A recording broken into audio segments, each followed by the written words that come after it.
During World War II, the sky was not just a realm for flying, but a deadly battleground between the bravest pilots from both sides. The Supermarine Spitfire, undoubtedly, became the most iconic design associated with Reginald Joseph Mitchell, the chief designer at Supermarine Aviation Works. However, its design and initial production phase were far from successful and smooth, compared to the aircraft that later became legendary among pilots and the public. The origins of this legendary aircraft began with the Type 224 in 1931, when the Air Ministry released Specification F7A30, requiring a modern fighter aircraft capable of flying at 250 miles per hour. Unfortunately, Mitchell's design did not have the sleekness seen in the Schneider Trophy amphibian aircraft, and struggling to meet the performance parameters set by the Air Ministry. After facing rejection in 1934, Mitchell and his team revised the design, naming it Type 300.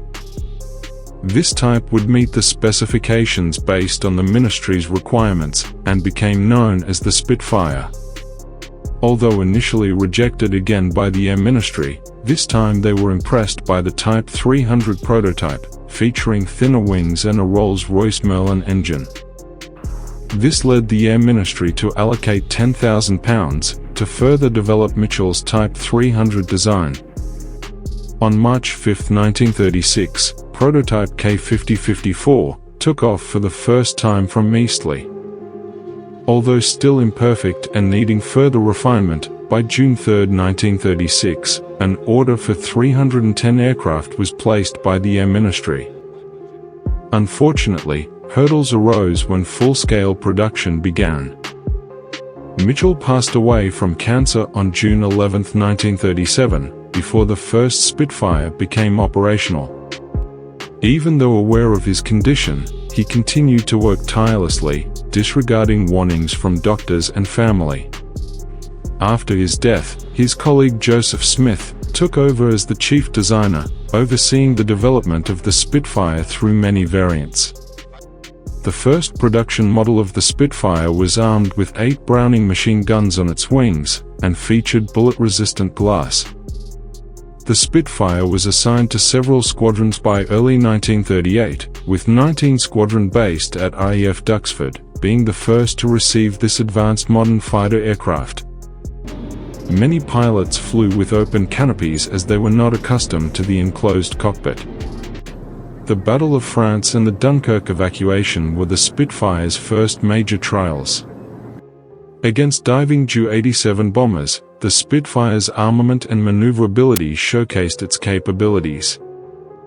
Despite Germany being expected to surpass the British air combat abilities, both the RAF and Luftwaffe lost nearly 200 aircraft each during the 9-day battle around Dunkirk.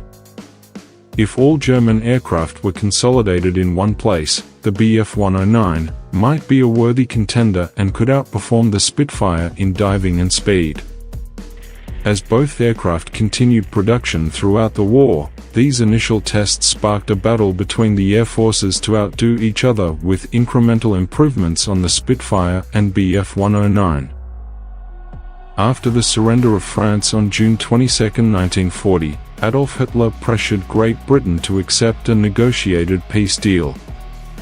However, Winston Churchill refused, leading to the outbreak of the Battle of Britain. During the Battle of Britain, the Royal Air Force and the British Royal Navy's Fleet Air Arm defended Britain against massive attacks by the German Luftwaffe in a duel for air superiority over southern England. In July 1940, a German air and sea blockade began, with the Luftwaffe targeting coastal convoys, ports, and shipping centers. During these critical days, Spitfire Mk Ionian II, along with the Hawker Hurricane, served the British Air Force in defending British airspace against the Luftwaffe.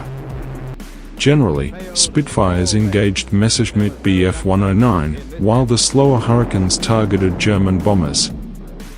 Some advantages that helped the Spitfire win air battles were its maneuverability. The Spitfire had a higher turning speed and a tighter turning circle than the Messerschmitt. Overall, both aircraft were evenly matched in performance, and the outcome of battles was largely determined by tactics, positioning, and the skill of the opposing pilots. During the Battle of Britain, the Spitfire not only became a crucial asset in disrupting German air operations, but also symbolized British resilience. Most Mk1 and Mk2 Spitfires were armed with 8.303 Browning machine guns.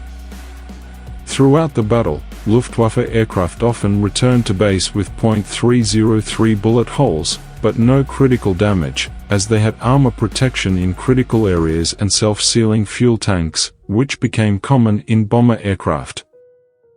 During the Battle of Britain, Spitfire pilots shot down 529 enemy aircraft, while 230 Spitfires were lost. Although the Spitfire managed to protect British civilians from the German Luftwaffe threat, another threat emerged in September 1941, when Polish pilots from Squadron 315 reported being attacked by unidentified radial engine fighters. These unknown aircraft were later identified as the FW-190. After the Battle of Britain, the Spitfire became the primary aircraft for RAF Fighter Command. Over time, various design changes and modifications were made to the Spitfire to meet diverse needs. The aircraft operated in multiple roles, including interceptor, fighter bomber, trainer, and reconnaissance. Although in 1941, the Spitfire was outperformed by the German FW-190, by the following year, it managed to match and regain the advantage. Throughout the war, the Spitfire remained the primary fighter aircraft of the British Air Force, serving on various fronts. Besides Britain, Spitfires were used for defense in Malta, North Africa, and Italy. Moreover, starting in June 1942, some Spitfires were converted into Seafires with tail hooks and strengthened tail sections for use on Royal Navy aircraft carriers. Spitfires played a crucial role in Allied victories, dominating air battles over Sicily, Italy, Normandy, and were used in Southeast Asia from the spring of 1943. After the war ended, there were 24 Spitfire variants with a total production of 20,000 units, making it one of the most produced fighter aircraft during World War II.